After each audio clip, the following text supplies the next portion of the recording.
What's up, y'all? This is Panda AOD. Young Reese Dude. Shout out to you. I appreciate you for having me. No, I appreciate you for reaching out to me. Like I said prior to the filming, I really appreciate how you kind of stayed on me with just that inquiry of an interview. Like, it wasn't anything as far as like that pestering or anything like that. It was just like, what's up? You interviewing still? Like, I would love to sit down and connect with you. So I really appreciate that. Like I've always said, I admire and appreciate your musical taste and, you know, just your opinion on a lot of things in the entertainment space. So I am here for it. I appreciate you for having me. No, and I appreciate it. So I want to get into your album. First of all, you have 5 albums, correct me if I'm wrong, prior to this? Yeah, for sure. So well, first of all, let me rewind. Explain to us kind of a little bit about who you are. Like, who is Young Reese Dude? Like, what's your story? Okay, so I am, as she said, Young Reese Dude. I have, I'm a father, a husband. I wear those badges proudly. Also, just a guy that, you know, grew up in the streets and, you know, did some things there, you know, and now I just like picked up music. Shout out to The Blueprint by Jay-Z. Yeah.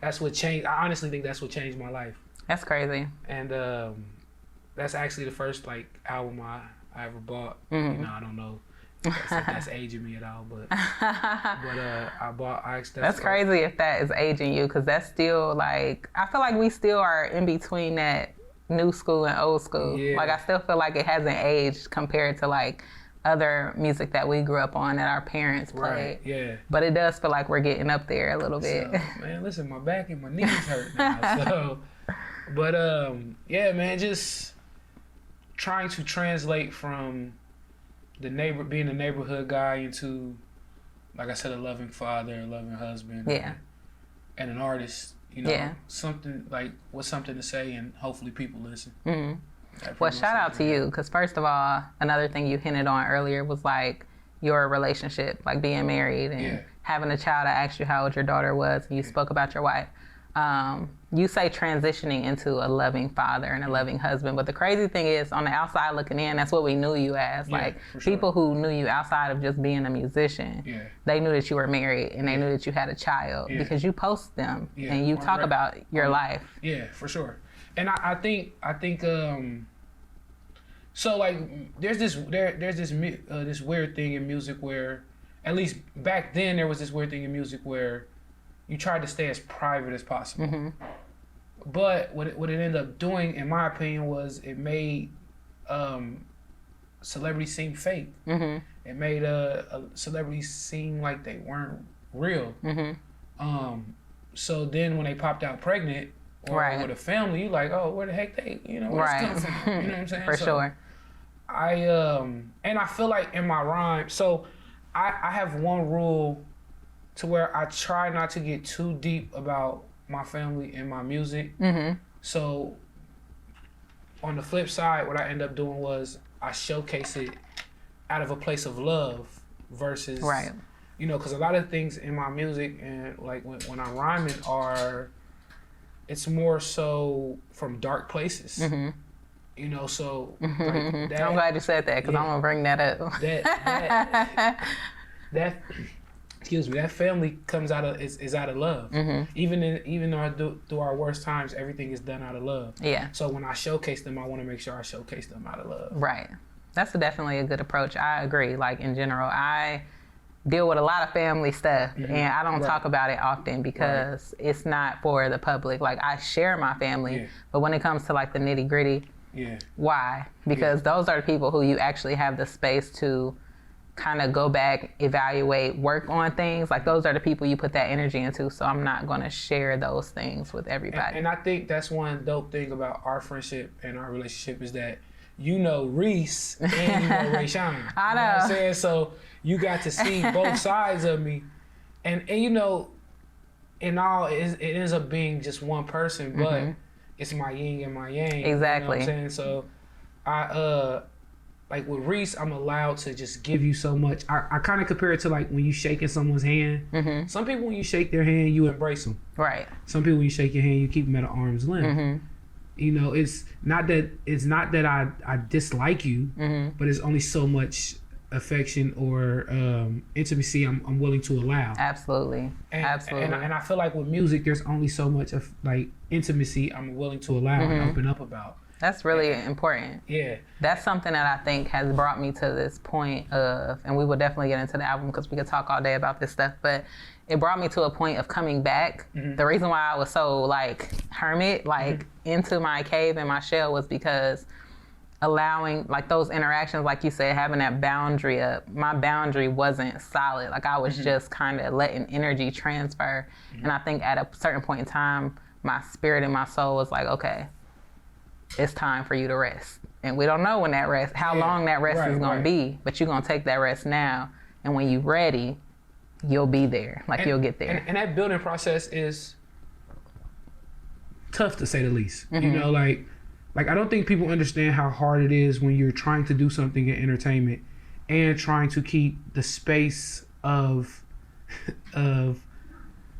privacy between your family. Exactly. It's tough. So like learning to do that does take time. Mm-hmm. So that's why like even when like I would hit you up about the interviews, I just genuinely wanted to check on you and make sure you were okay. Yeah, and that energy was always felt. For sure. Yeah, and I've kept up with you. Like I said, you've done like a huge weight loss transformation. Yeah, so congratulations on that. Thank because you. Just like we want to big up people for their music, personal, development and growth and health. Yeah. That is something that people can see as an example. Yeah. So kudos to you, kudos to your wife. Y'all doing y'all thing. Y'all motivating people like me and Nate. Like that's the funny thing is like, I know that you had a significant weight loss, and you might look at me and be like, girl, why am I motivating you? But that's the thing right there is like, you did it in such a way where you just committed to it and you did it. So even if it's me just wanting to tone or lose 10 pounds, 20 pounds, whatever the case may be,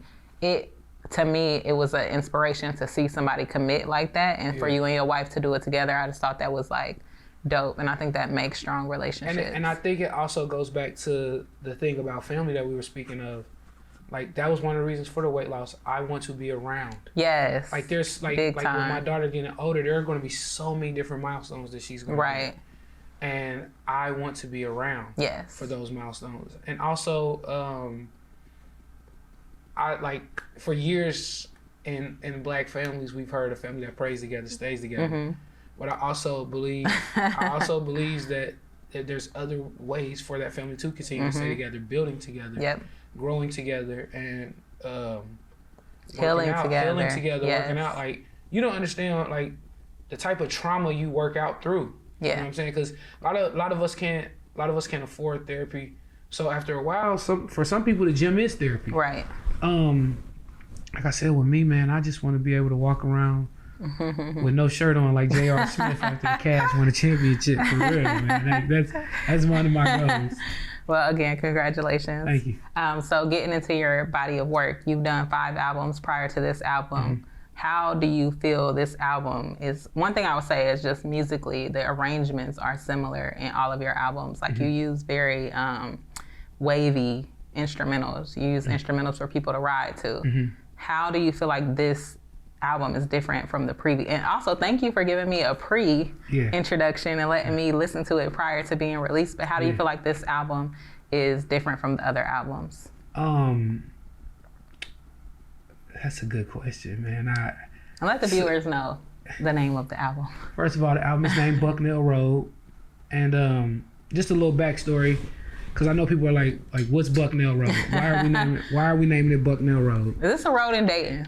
No, actually, it's a road in Columbus. Because I was like, okay, I don't know this road. So, though I'm from Dayton, and like we spoke about, I live in Columbus now. Mm-hmm. When I moved to Columbus, I was in a period of transition. Yeah. And I'm still in that period of transition, but I started writing. And usually when you go through transition, when you're trying to move forward and you're going through growth, you tend to reflect on a lot of things. Mm-hmm. So the first street we moved on was Bucknell Rd. Okay. And that's where this process started.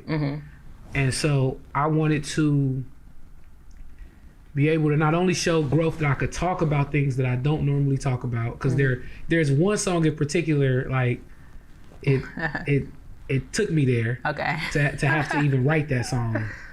And then you know, I just wanted to like reflect on a lot of things and be thankful that a lot of situations were I made out of them. Exactly. Because you know, like I have a lot of I always tell people I'm thankful because I've been to more. I'm thankful because I wouldn't be in this chair without a lot of people, first of all. And second of all, there were a lot of things I was doing that maybe I wasn't supposed to make it to this chair. You know, because this is important to me. You know what I'm saying? So I've been to more funerals than graduations and weddings. You know, and a lot of that, and so a lot of Bucknell was just being thankful. It's a landing pad. Yeah, it's somewhere where you have gotten to where it's like a stamp. It's like this is a big moment for you. Yeah, and so then I hooked up with my guy Ra, Mr. Sampson, out in New Jersey. My first that was, and so like with Ra, he challenged me. I think this what makes the album like my best, because you know everybody says their new album is their best album, right?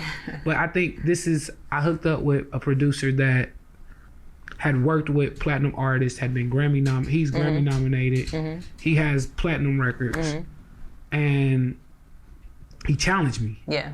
Like there's a perfect example. You said where is he out of? New Jersey. Okay, that makes sense. Yeah. Yeah. That makes sense because listening to the album, you definitely get that old school vibe of like that street. Yeah. Rap. It's not, and I'll get to like some of the other stuff with the way you structured the album, but you can definitely get those notes of like just that real, like almost like you're venting. Yeah. But there's some organization there. Yeah. So I call it organized chaos. Yeah. Because a lot of the things that I went through in my life were very chaotic, but we were able to organize them and talk about them. Right. And like a perfect example, I think it's track number 3, Hove Again. Yeah. When I first wrote Hove Again, there was a whole nother chorus and hook for it. Okay. He sent it back and said, no, do another hook. No one has ever done that to me. That's crazy. No one has ever done that to me and told me like, yo, that ain't it. Yeah. And it was, and he didn't, you know, now don't get me wrong, he didn't say it was whack now. But, you know, he was like, for what we're looking for, there's a level. Also, hooks are very important. Yeah. Like they do make or break the song. Yeah. Like there's verses can be great, but if the hook is terrible, then it just and it just because it just sounded way too street, way too street, and he was like, do it again. Yeah. And instead of, I could have curled up and been like, nah, I'm the best. Nah, we gonna make it work. You are able to listen to constructive feedback for your projects, which is dope. That shows like a level of artistry that you're at, because there's some artists who won't take that. And that's why I feel like this album is, I honestly like, and this may be, you know, a little biased, but I honestly feel like this album is good enough to get Grammy consideration. Okay. I honestly feel like this album can hit with some of the top albums. This album is really good. Let me just say that. Yeah. Just since you brought up Hove Again, when I listened to that song, my question to you was, who are some of these people that you are inspired by? It doesn't just have to be music artists, but what inspiration are you pulling from when you're creating your music, when you're going throughout your daily life? Because we're in our 30s, we can all attest to the fact that it's not easy to just push ahead. Yeah. So what are you pulling from? So Jay-Z, like clearly. I said, like, if anybody has ever listened to a Young Reese Dude record, you could be like, yeah, he's a Hove guy. Yeah. You know what I'm saying? And, which my best friend from high school is a Hove guy, so I get it. Yeah. So let's see, Jay, my father's probably my biggest fan. Yeah. I'm not gonna say probably, he is my biggest fan. Like I could send my dad a song right now and he'll be like, man, I listened to that song about 12 times. But he's not only my biggest fan, he's also my biggest critic. If he don't like it, he'll let me know. That's good. Luckily, we haven't had too many of those instances. But my family, just just wanting to be, I think I draw inspiration from just wanting to not settle and be great. Yeah. Like, to be honest, like I struggle with that a lot. Like I struggle just from an anxiety standpoint, just struggling with wanting to be great. Yeah. And everybody's version of what greatness is different. You know what I'm saying? Like, and it changes over time. It does. It definitely changed for me. You know, so like, especially as a father, like, and a husband, you want the family that you're leading, you know, to be proud of your output. Absolutely. So whether it's through music, whether it's through your regular 9 to 5, whether it's, you know, you don't want to look like you wasting time. And I think men in general, y'all definitely have like a huge chip on y'all shoulder when it comes to what is being perceived of me from the people closest to me. Yeah. Like y'all definitely want to lead the family, and y'all put that pressure on yourselves, which is admirable because there needs to be a leader. Yeah. And a lot of times in a healthy family situation, women will default to the man being a leader, but we also want to support y'all and be that like partner and kind of take on some of that load, because it's not healthy to always want to be, you know, to hold yourself to that standard without any support. Like you said, if it's therapy, if it's the gym, like there has to be something where you can release that. And I think I'm kind of almost at the point where I'm similar to my father, where I'm even keel. Like I don't get too high on the highs or too lows on the lows. I love that. That's my favorite saying. So yeah, like a perfect example, like I called my dad yesterday, and was it yesterday or the day before? And I'm, you know, telling him some, you know, some nice music news that happened, you know. Don't worry, guys, I haven't signed a deal yet. But hopefully it'll be, not hopefully, I believe it'll be this year. Okay. I just feel the energy around what I'm doing is, you know, so we putting that into the universe this year. Yes. You know. And me and my dad are like, you know, we even kill about it. My mom in the background is like, that's God working. Right. You know what I'm saying? So, you know, like when you got like you got a soldier like your pops who is like, yeah, we're gonna go in here and whatever happens, but we're gonna be all right. Yeah. And then you got your mom who's like, yeah, we got God on our side. Exactly. Like at this point, I can't lose. Exactly. At this point, like I can't lose. Everything's a W at this point. Yes. You know, so that's a good place to be. Yeah, I'm trying to, you know, and I think, like you said, with men putting so many things on our shoulders, we also have to learn to fall and being okay with falling into the comfortability of that place. Yes. Because let yourself be, like let yourself experience the moment and not always be thinking about the next moment and the next moment, because a lot of times the experiences, you don't absorb them when you're constantly trying to push ahead. Like sometimes you really got to sit in those moments and take it in, because that's the healing. That's the warm and fuzzy that you need when you go out for the rest of that stuff. So it's important to absorb those. Yeah, that's facts. That's facts. So speaking of the album again, the intro, I love that you used Steve Harvey, like soundbite. Yeah. I love Steve Harvey. Yeah. I love his motivation behind everything, and what he said was very profound, and the way you began the album, which was basically, you can't just get to the top by taking the elevator. You got to take the stairs. You can't, there's no shortcuts. Yeah. That's something that is hard to preach. It's hard to build something and allow other people in, because a lot of times people will come to you and they look at you, a lot of people who work with you after you built like a certain recognition for yourself, they look at you as an opportunity. And so I think there's a lot of people who see that shortcut, see you as the shortcut.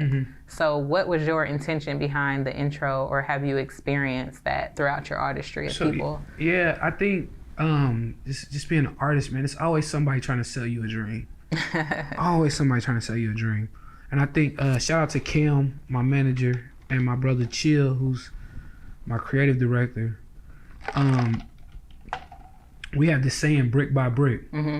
And you know, like we're building foundation and we're adding each layer, you know, and it's going to take time, and you have to be okay with that. Yeah. You have to, I am trying to, with that song pretty much is letting you know I am in love with the process. Yeah.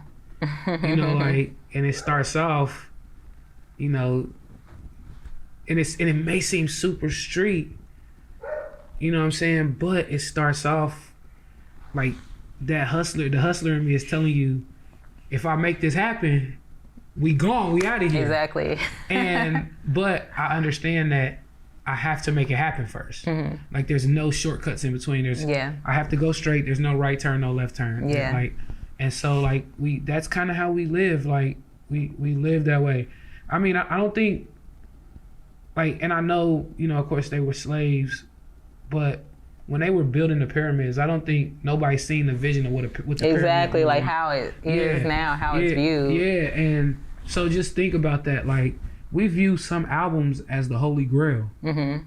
You know, and I pray, and I think it will be. I think Bucknell Rd will be considered a classic album. Like, I'm hoping in 10 years, I got a suit on and we're doing the anniversary. Yes. And you're curating it. You know what I'm saying? Like, that's what I'm hoping. And you know, but like, just think about it. Like, all those bricks that had to be laid to build the pyramids. Yeah. No one knew what the pyramids were going to be. Yeah.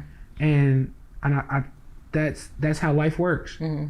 But a lot of people get all the way almost to the top and be like, yeah, I'm good. Let me go back down. I can't. At this point, I can't turn around. Yeah, it'll take more energy to go backwards. Exactly. Yeah. You were saying some real stuff. So I have like notes from different tracks in the album, just because I didn't want to go through every track for track, because that just makes the interview just very long, very diluted or whatever. But I wanted to highlight some key things that you said in different areas. So what I love about track number 2, Can't Make This Up, is simply the title. Like, to me, it reads as if it's like, you've journeyed this before, right? You know what to expect when it comes to pursuing your music, and you have the background and the experience to speak to it. Yeah. I feel like when I listened to it, but also just the title alone, Can't Make This Up, to me it was like, you wouldn't believe me if I told you this is something only you can experience. Yeah. And a lot of people who have not experienced it, or they plan about it, they don't really know the full experience. They might make it look good, but they haven't experienced what it actually is. And it's better when you actually do the real thing versus perping. Yeah, exactly. Pretty much. And like, so, and it's crazy because, like, when you first hear Can't Make This Up, it just sounds like a Ratchet record, right? It's crazy horns, the crazy drums. love it though, because it sounds to me like that's how the anticipation builds. So you do the intro. The intro is really giving just like a layout of what the overall album is about. Yeah.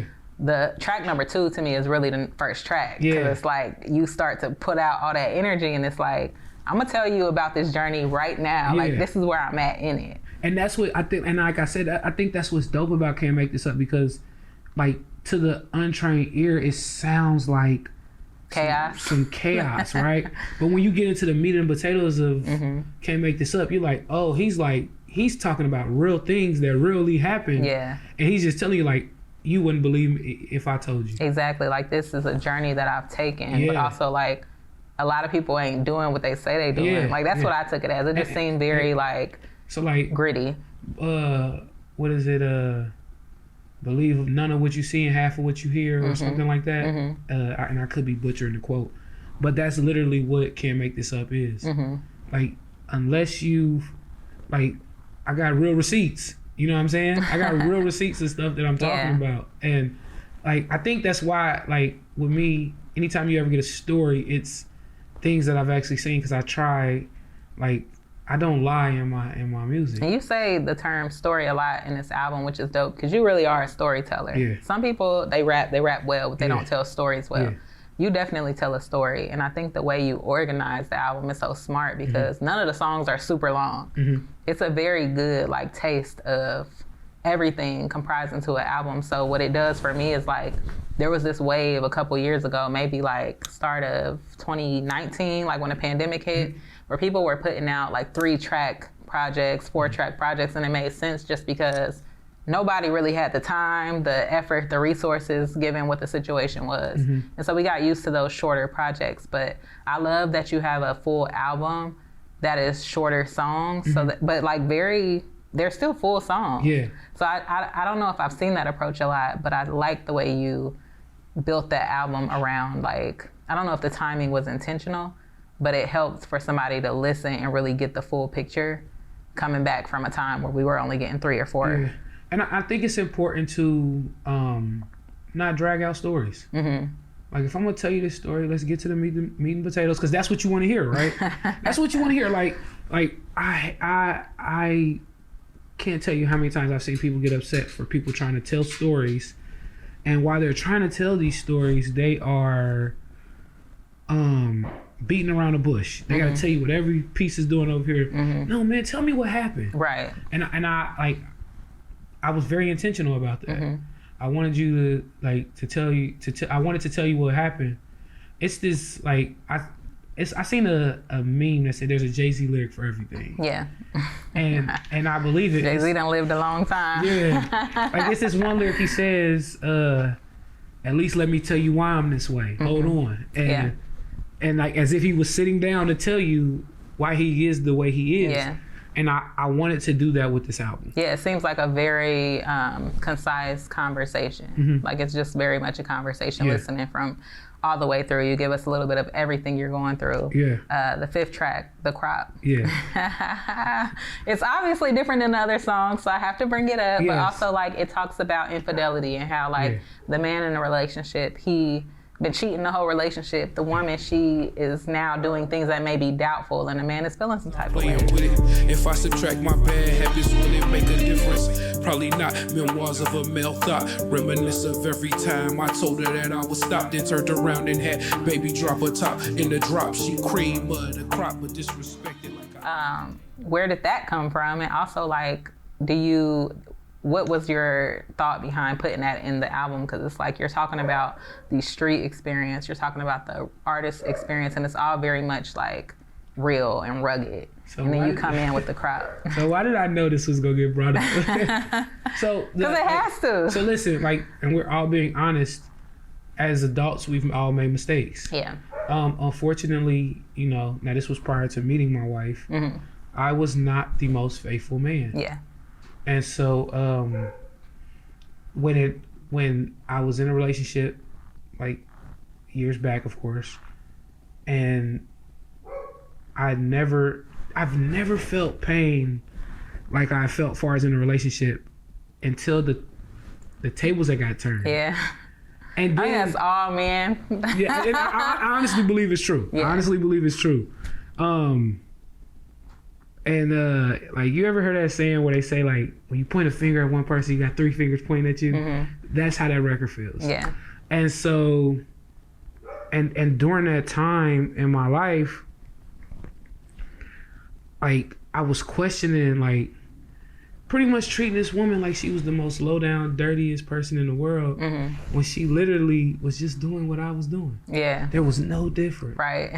So, and she probably just was like tired. She probably got tired of being so loyal in a situation like that. Like I say, she's cream of the crop, but disrespected like an op. Like, how could I, in one hand, say she's literally one of the greatest things in the world, and then the other hand say I'm treating her like an enemy? Exactly. You know, and so, like I said, just reflecting. When you reflect and you think about, damn, I got a great family. Yeah. I've been a great husband, at least in my mind. You know, I hope in my wife's mind I've been a great husband.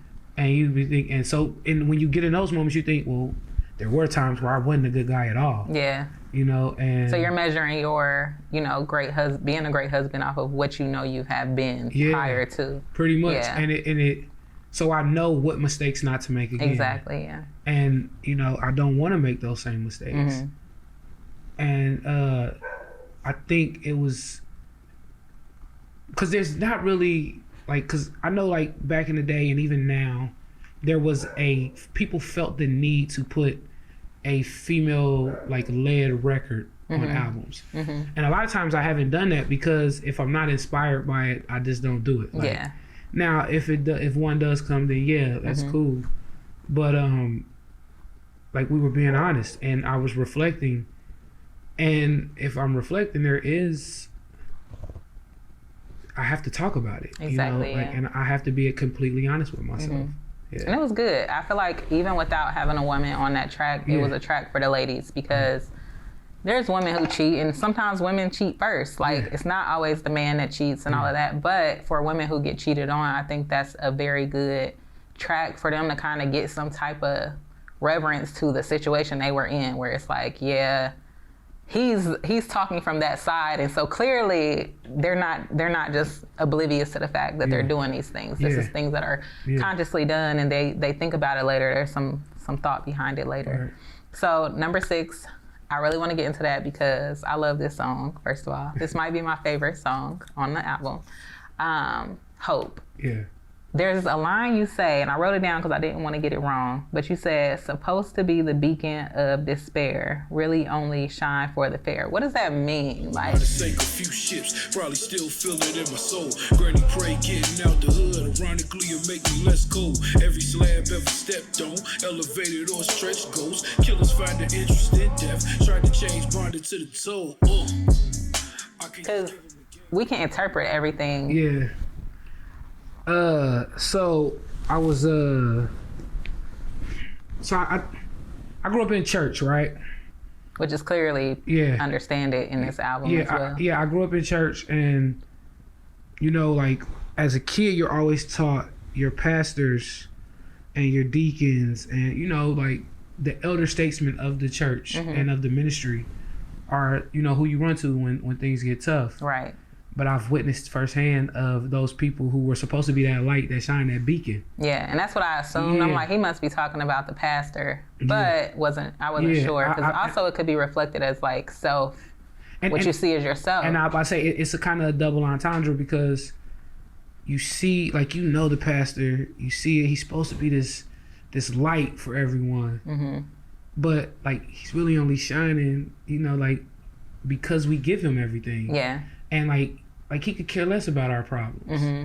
And you know, which is for sure. And I think that's the problem with the church, is like there's that power that you have, and you either use it correctly or you don't. And when you don't, it impacts people very seriously. It creates trauma. And it shooed me away from church. Like I think like I'm trying to get better at going back, but I think I haven't consistently been to a church since I was a child, because of things like that. Like a lot of Christians, they use religion as a punishment, you know, for a lot of children and people. And it's hard when you are talking to a younger generation, and it's like that, taking the human out of the religion part, where it's like you're presenting all these options to us and telling us good versus bad, and you're not presenting that human element of like, we're people, we're flawed, we're going to make mistakes. Where's that acceptance of that flawed individual? It's this fake perfect stigma that you have to live. And so, like you said, it did, I honestly think it kind of created trauma within me myself, because when I got into like street stuff and hustling, it was because to help pay for things and, you know, take care of my family, you know, like help my mom and my pops out. And then next thing I know, I was buying all this fancy, nice stuff. I'll never forget, I spent $600 on a pair of jeans. I don't even know where the hell these jeans are. Never, ever in life. The most I probably spent is like $130. And I was like, girl, you gonna spend that much on them jeans? $600 on a pair of red monkey jeans. Now I spend on like trips or something, but I ain't about to spend on no clothes. And so like, you know, because I didn't really get into jewelry and necklaces and watches and stuff until now. So like I wasn't really buying, like I loved clothes and shoes though. Yeah. And just thinking about that, like when you sit back and think, you was like, man, you for real, you got in this to help. Yeah. You know, and I feel like that's everybody's intention. Yeah. And then it just changes based off of what you're exposed to while you're doing it. Yeah. So I just wanted to play off both of those, just my honest opinion of what I had seen in the church, and then the honest opinion of myself as well. Yeah. And also just being a product of an environment. I tell people that all the time when it comes to the way Black communities and the way that young Black youth, or even like people who have been to jail for certain things, the way they're portrayed, that part that's lost is like, it really is a product of desperation. Like when people have to get something, they're gonna create the means to do it. And so if that's the means they create, it's not that they're intentionally trying to do this harmful thing, but this is the environment that we're in. Yeah, and no one wants to be, like you said, I don't think no one gets in it to be a bad guy. No one gets in it to, I mean, we want nice stuff, don't get me wrong. Everybody wants nice Everybody stuff. Wants nice stuff. But, you know, you're sick of that environment that you're in. You're sick of the, dealing with a lot of that, like a lot of the financial burdens that your parents, like I watched my mom went to school, worked a full-time job. My pops was working 2 jobs, and I didn't, like, to the point like when senior year comes around and my mom asks me, do I want to take senior pictures? No, I don't want to take senior pictures. We can't afford that. Like, and this is me at 16, 17 years old, like realizing that, no, we can't afford that. Why would I, so I think that's another thing, I guess, that is important to note is like a lot of people when they're younger, you start to think like an adult before it's your time to be an adult, where it's like you're concerned about where the money in the household is going. You're concerned about how it's impacting your parents and things like that. And because when you become older, a lot of those conversations that your parents would hide from you are becoming way more open. Yeah. Now you're a lot of things are more open. And like, I'm fine with that. I think back then I may have been scared of them, but I'm fine with it. I'm fine with it now. But it's part of it. It's part of growing up, especially in the Black community. So I think I for real I wanted to just touch on it. Touch on it just a little bit. And maybe when I get a little bit more confident, I'll speak on it. No, that's good. That's good. Yeah. So then we're gonna go into survivor's remorse. With survivor's remorse, you talked a lot about. This song is very relatable because there's a lot of levels of survivor's remorse. Yeah. Survivor's remorse is, you can talk about it from a sense what you did, which is like loss. But then also there's people who are stuck in a mindset who can't elevate to the next level. They can, but they're not willing to, or something, their mindset is holding them back. Yeah. There's also people who are a product of something that happened to them. So I think that a lot of people who are actively in pursuit of a career, of a dream, it's hard. Yeah. You have to deal with these constant reoccurring emotions of leaving people behind or just not being as available to people. Yeah.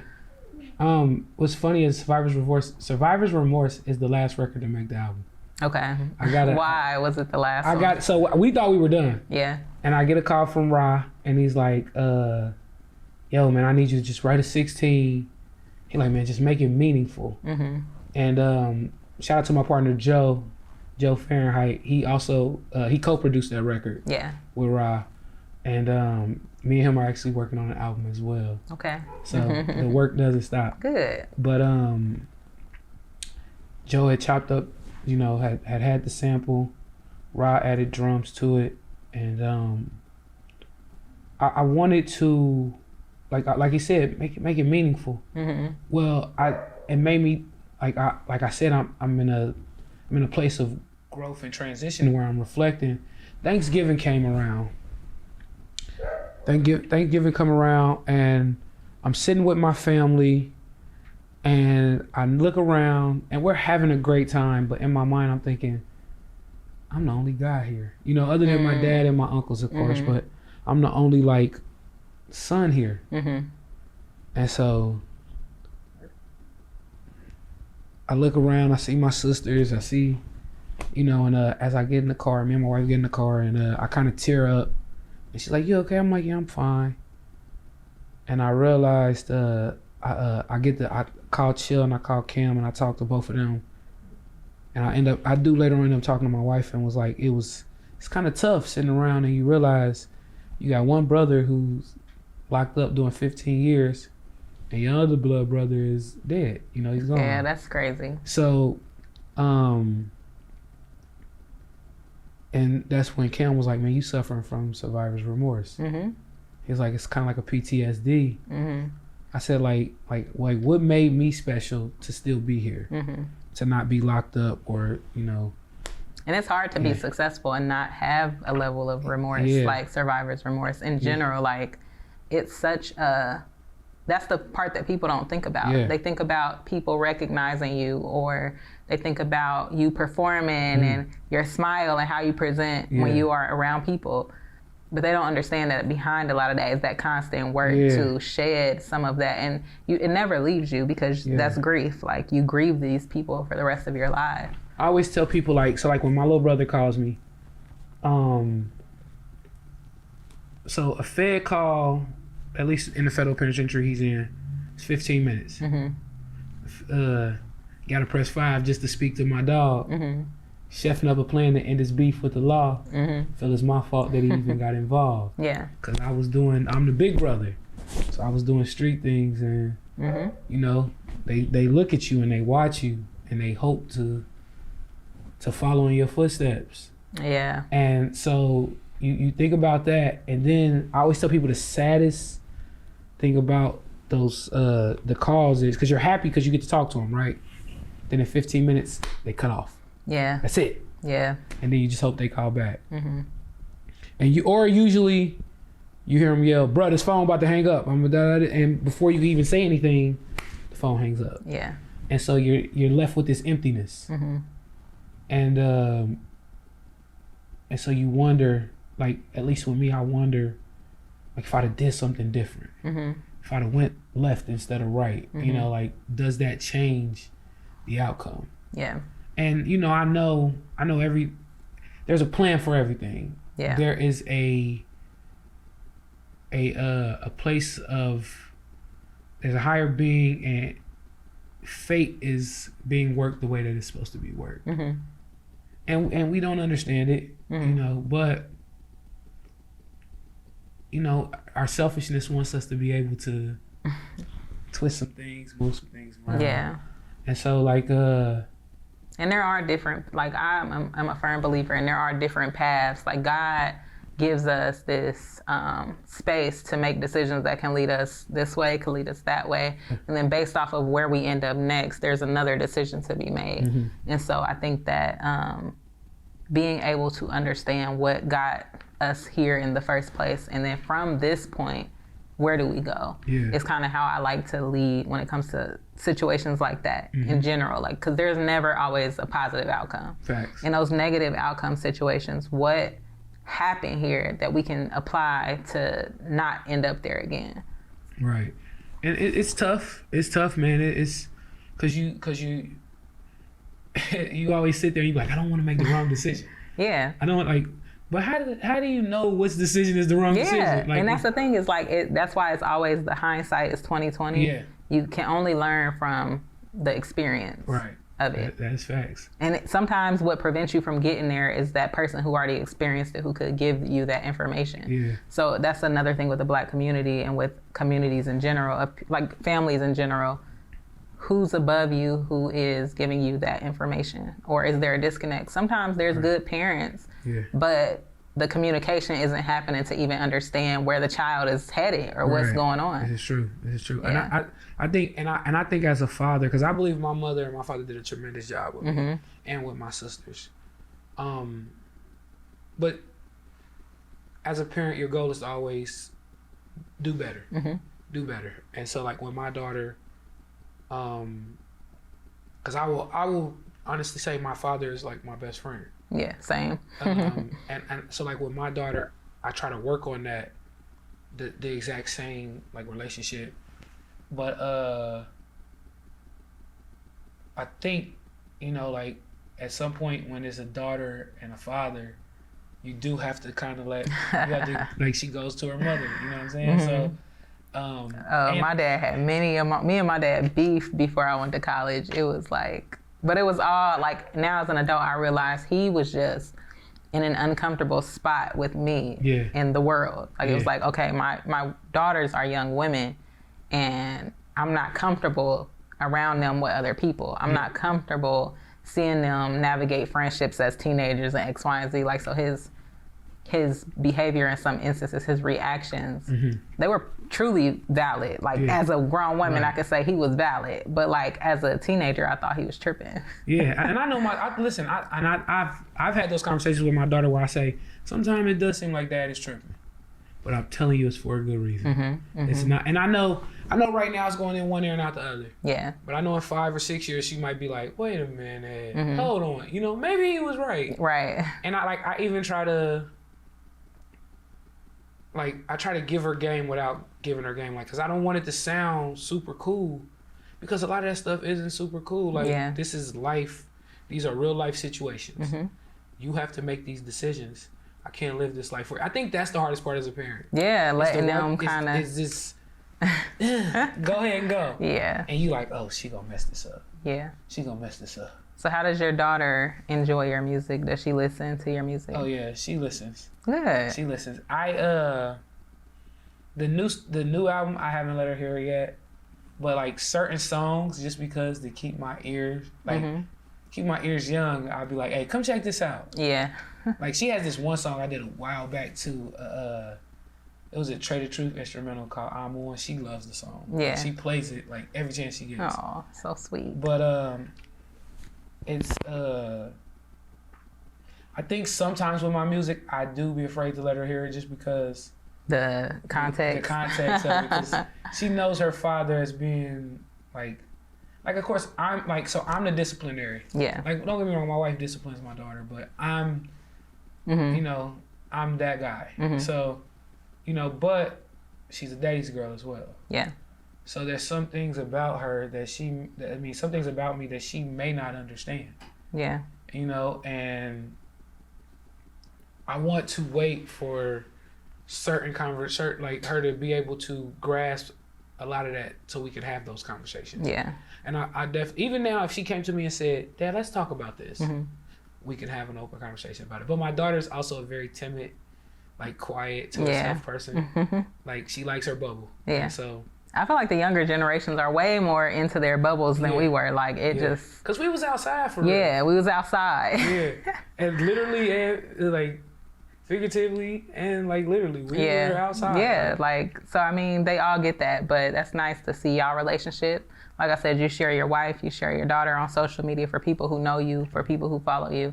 And I think you do a great balance of being an artist, but having your personal life, and you be connecting with people. I think the last show I seen you in, which I know you've done plenty of shows since then, was at Jimmy's Ladder with Lamborghini and friends. And you tore the stage up. I was like, hey, like I remember talking to you that night and I was like, hey, that was a dope ass performance. Like that might have been one of the only times I've seen you like perform in person. Like I've listened to your music. Like you said, I saw you at my grandma's house and you was freestyling over there. I always have seen you freestyle, but for your performance, you perform very well. It's funny, Chill says, bro, you are a really great rapper, but you are an even better performer. Yeah. And I honestly, I just attribute it to my personality. Because I think people that know me know I have the type of personality that you can take me and drop me anywhere and I'll be fine. Yeah. Like I can find at least one person in this room to talk to and we're gonna have a good time. We're gonna laugh, we're gonna joke.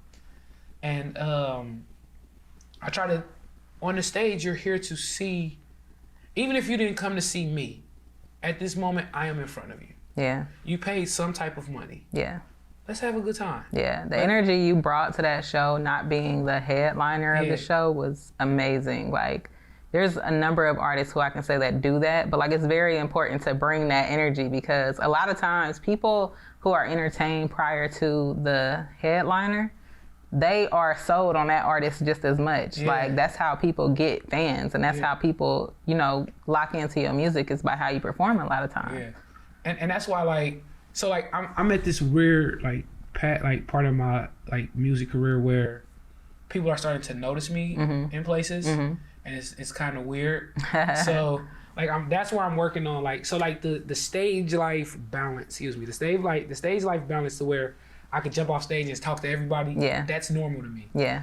But like being in Kroger's or Home Depot, like I never forget, I was in Home Depot in Columbus and the dude was threw me for the craziest loop ever. I'm in Home Depot and I'm walking through there and a guy stops me like, hey, you Reese? And I look back like, yeah, who asked you? Like I instantly jumped on the defensive. You know what I'm saying? And he's like, man, I be seeing you on Facebook. What you're doing is amazing. Yeah. And it made my heart smile, you know? And that's something that is valuable and it should always be absorbed when it happens. But jumping off stage and talking to everybody, that's something that you're going to have to like, that's going to have to be something that progresses into something else because you see now where there's a lot of different energies out there. And for you to be on a trajectory that you're on, it's always great to show love.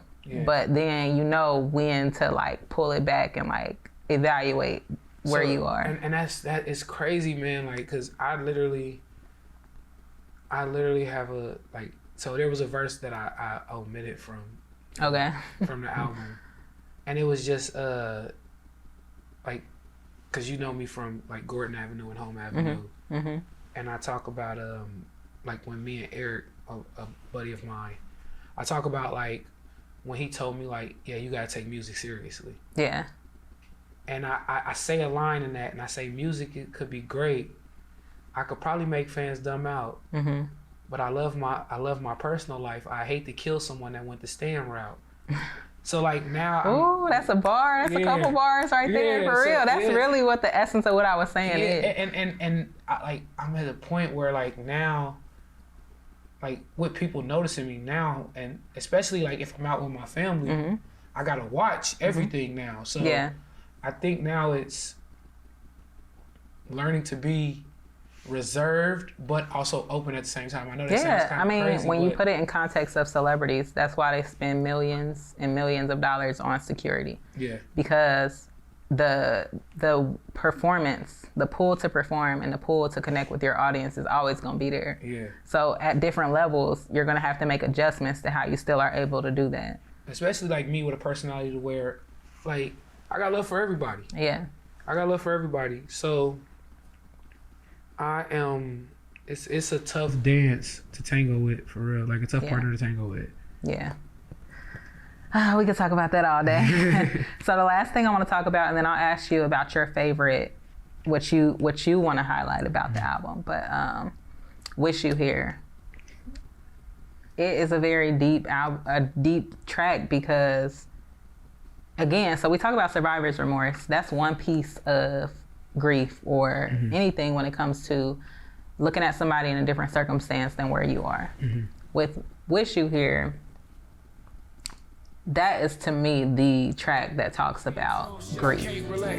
Usually I unsubscribe, but your name attached. Rumors this your last scene, I start to fade to black. Lying on the floor, I'm still trying to face the facts. Nah, nigga, take it back. Now my nigga, he was just at home. Pops gave me confirmation that you really gone. Tried to keep it all together, though I'm all alone. I really wish when I called you picked up the phone. You mentioned a few people who are no longer here.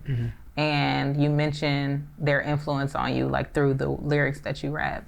I feel like grief is something that propels us forward, but it's something that also, it's a hard pill to swallow every time it comes up. Like it's one of those things where it's such a beautiful thing. They always say grief is that final act of love. But it sucks because it's like, this is how I show you I love you for the rest of my life? So I cry writing that record. Like I talked about my brother. I talked about my uncle who had like, so with records like that, that's the first time I've ever got that deep in a record. It reminded me of the Nipsey record about his friend that got shot. That's what it reminded me of. Now, not as far as how it sounded amazing. It was definitely you. It was very original. But like the level of reflection in that track. So I found out when I found out both of them had passed was on the phone. I got a phone call. And my way of trying to cope with it and say, oh no, it's wrong, I tried to call both of them. And I left voicemails. And so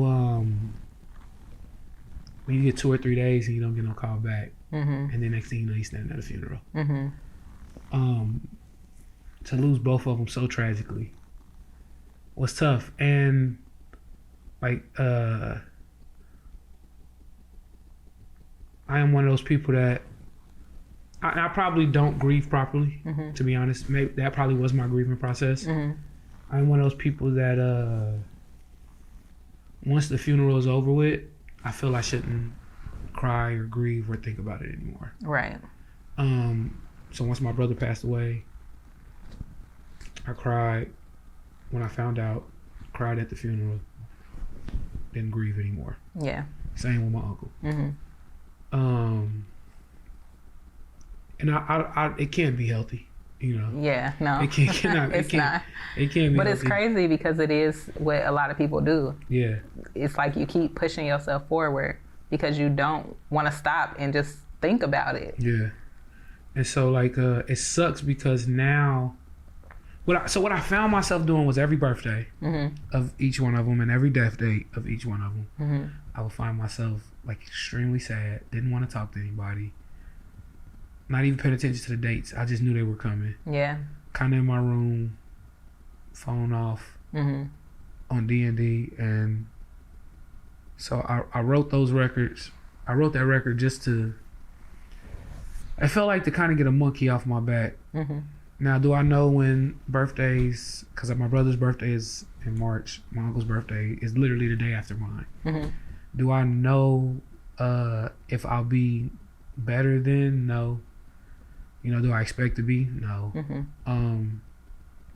But it felt, I will say, it felt good to get that stuff off my chest. It felt like it was needed. Yeah. And I mean, it definitely was nice listening to it because I think everybody can relate to that. Like, again, it was very reflective, like from the phone calls and, you know, the responses you got back and learning or actually letting it sink in that these people had transitioned. But I think the underlying, like, relatability and the space for people to be able to feel those things too, I think is what you did with that track because it don't go away. And I'm fortunate I haven't lost a lot of people to tragic losses, but I mean, losing people that you love and care about is a tragedy within itself. And so I think that listening to that album, it brought up those feelings of unreal that you feel even now. There's days where you might be going about your day and you like, damn, is this real? Like, is this for real? And that's what I want to do. Like with the album and even with that joint, I wanted to let people know it's okay. I always tell people, so like, I always tell people when they lose someone, I walk up, like when we talking and like, I don't call this a way of comforting, but it's just me being honest. Right. I can't tell you that you're going to feel better. I can't, because that's a lie. People tell you it's going to be okay, but it's not. I know I hate trying to respond to people who are like grieving. And I try not to say, you know, even thoughts and prayers and stuff. Because I'm like, what did I need to hear when that happened? I don't know. I don't know what the right thing to say is. I always tell people, I can't tell you it's going to be okay. I can't tell you it's going to go away. But what I can tell you is it does get better. I don't know when. I don't know when. And you will have moments of weakness. And that's fine. You know what I'm saying? But don't let nobody rush your grieving process. Right. You grieve the way you're supposed to grieve. And you'll know when your grieving process is over. Or it may never end, but that's okay. Right. You figure out your routine. You deal with it. You figure it out for you. Because some people feel like, and like the way I was dealing with it, as we know, was obviously wrong. Some people feel like, okay, well, it's been 2 weeks. You've already had the funeral. You should be over it. No, you can't. Yeah, no. Who are you to tell? You never get over it, but you at least deal with it better down the line. But and that's why I say, so to anybody out there who has dealt with a major loss, has lost somebody, it don't even have to be a family member. It could be a friend, you know. I know I lost my granny. I didn't leave the couch for 3 days. Yes. 3 days. So I get it, man. I get it. I understand. Like and it sucks because like at least with my brother, I lost him like 2 days after Christmas. And then I got married that next July, like the following July. So he was supposed to be in the wedding and everything. Yeah. So it, you know, you look at pictures and you think about stuff like that. But you know, like, don't listen to people telling you to get over it. Don't listen to people tell you to try to rush your grieving process. Grieve how you're supposed to grieve and everything will work out the way it's supposed to work out. Yeah, no, that's very insightful. I hope a lot of people hear that and take from that. And again, listen to that track, listen to the whole album, but definitely listen to that track because I feel like when you find artists who express it well, it is a healing process for everybody. It's therapy and it lifts some stuff off of us. Like, that's why I listen to music. I listen to music so I can feel and relate and let things go. That's the only reason why I listen to music. Let me know, what's your favorite part of the album? What do you want people to walk away with when they listen to it? Survivor's Remorse is... and that's the one that almost didn't get on the album. Yeah, that's the one that almost didn't make that. Survivor Remorse is probably my favorite. I'm trying to think. To be honest, I don't listen to Wish You Were Here too many times because that's tough. That was your event, but like you ain't gonna revisit it. Survivor's Remorse. Oh, Dusty Dreams. I like Dusty Dreams. Dusty Dreams is one of my favorite because I am, like, even as I get older, I am still a huge wrestling fan. Yeah. So, and to have like putting Dusty Rhodes like sound clips on it was amazing to me, and I love it. And just lyrically, I was talking crazy. Yeah, and wrestling is definitely making a resurgence, everywhere. And Dayton, I feel like wrestling has always been big. All of my brothers watched wrestling growing up. Yeah. But that album was dope because it spoke on a lot of things as far as that pursuit of what you're doing and the ugliness of it. Like, it's not easy. It's not cute. Stay patient. That's like stay patient, which is patience is a big thing that I try to tell people, as far as like, that's one of the most important things you can have. That's one of the most important traits you can possess is patience. Yeah. So I definitely picked up on that album, and I did write notes on that, but I also didn't want to, again, go through the whole album on the interview. But Dusty Dreams, yes. What's another one? Let's see. Dusty Dreams, Stay Patient, Survivor. The whole album, honestly. The whole album is a vibe, man. Like, it's good. You really did your thing with that, like, for real. This is one album I can honestly say I listened to from... So, just a fact about me. When I finish records and finish an album, I listen to it for blemishes. Yeah. Once it's completed, I wait till it's fully completed. Once it's fully completed, fully mixed, fully mastered, I listen for blemishes. I listen for mistakes. There is a line I want to bring up too, but continue. I listen for mistakes. I listen for issues. And this is one album I honestly could say I listened to. An album, I've never had an album of mine, like, don't get me wrong, I love all my albums. I've never had an album of mine that gave me goosebumps. And Bucknell Rd gave me goosebumps. No, you did a great job. And so there was a line that you said that just stuck with me, and I'm a big one on lines. And you said, when you get caught on camera, I just pray you know the lines. That to me is so powerful and so little words, because a lot of times in this journey as an artist, as a creative, as somebody who is in a space, like interviews, producing content, there's a lot of people who want to be in this space. And you come up against a lot of challenges, and I'm pretty sure it's the same for you, where people look at it and it looks easy. Yeah. And it's hard for you it can be very easy to get in your ego and be like, I'm gonna come at you full force. Like, I'm gonna give you what you asking for. Right, facts. And I'm going to address the energy you're giving me. But this line, it reminded me of how I have navigated my space of, I don't have to give you that energy. You can do everything you wanna do. You'll see once you're in this space how it's supposed, like, you'll see what it feels like. You'll understand the work you have to put in. Right. And so I hope you remember your lines let me read it correctly. When you get caught on camera, when you get caught on camera, I just pray you know the lines. I couldn't have said it better. Yeah, so like, everybody wants this big moment, right? Everybody thinks they deserve this big moment. They think they deserve their 15 minutes of fame. Well, now we got TikTok, so, or, you know what I'm saying? Everybody thinks they should go viral, right? And then what? Yeah, and it's cool if you are that good. Yeah. Great. Like, if you are really doing the damn thing, kudos. But it's for you to prove. It's for you to show. Like, don't use me as the motivation. Yeah, right. I'm not. Listen, I can give you a manual, but it's up to you to read it. And when it's your time, you remember them lines. Yeah. When you like, so you want to be the understudy, right?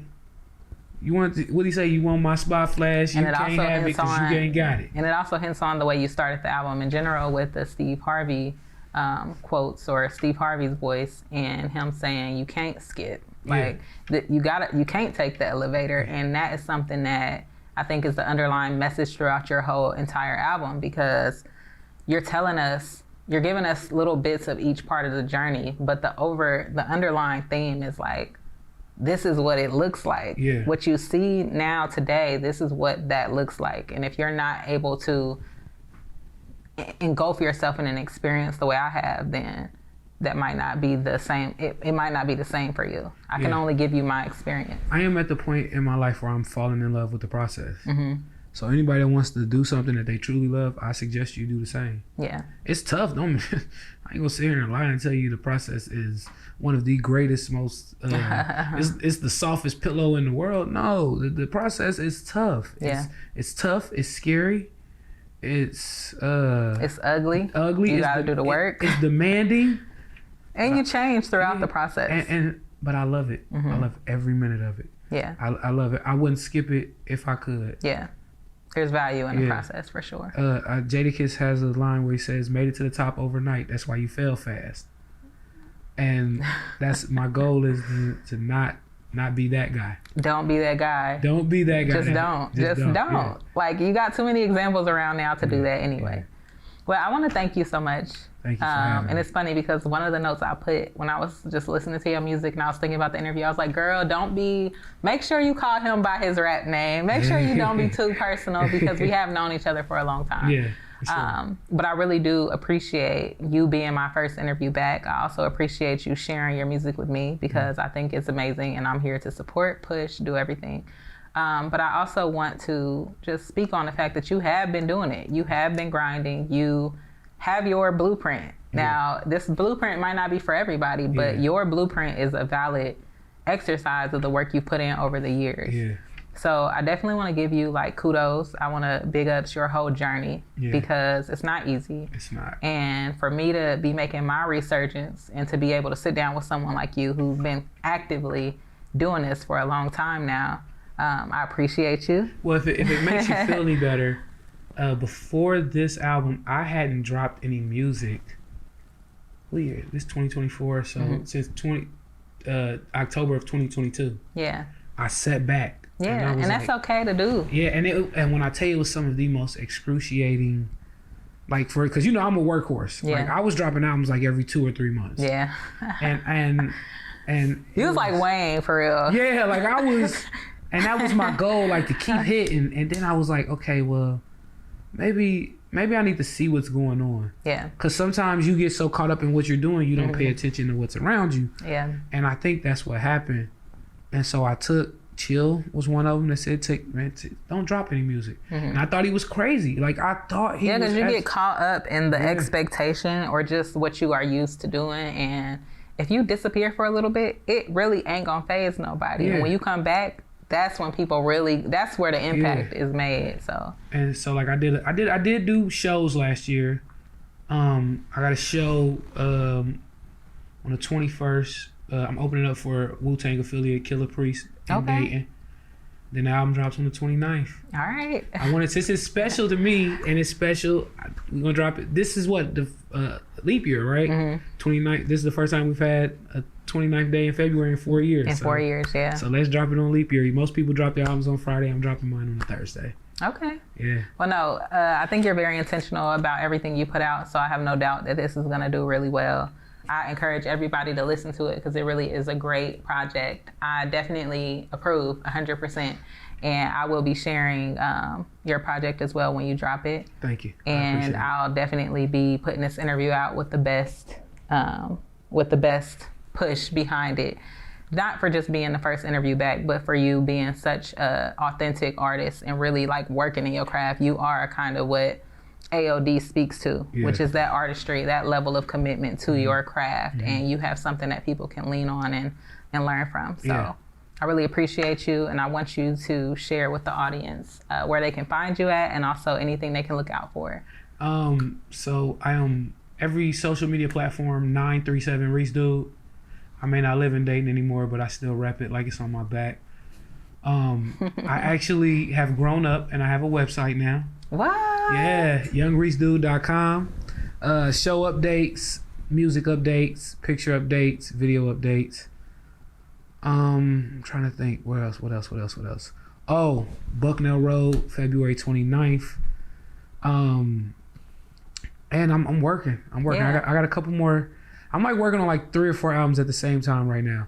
Now trust me, I'm not dropping them every 2 months. The clip is gonna be full, but I'm not emptying it. Just wait on it. Yeah, just wait on it. But I'm my plan is just to try to get on more platforms so you can see my face a lot more. I thank you. Yeah. I thank you. Not only do I thank you for this interview, but I thank you for your friendship. Yes. And shout out to Nate as well, Gym City Nate. Behind the camera, Gems Production. In the building. And I just appreciate you guys, man. You could have been anywhere in the world, but you're here with me. Exactly. No, and everything is it happens for a reason. Yeah. And so, guys, we're gonna again push this interview. We're gonna push his music and material. Young Reese Dude. We're gonna push him everywhere. But y'all can go ahead and follow us if you're not at AOD Media on Instagram, thearmyofdreamers.com, and look out for more interviews from dope artists like Young Reese Dude, the homie. Yes. And we'll see you soon. Peace.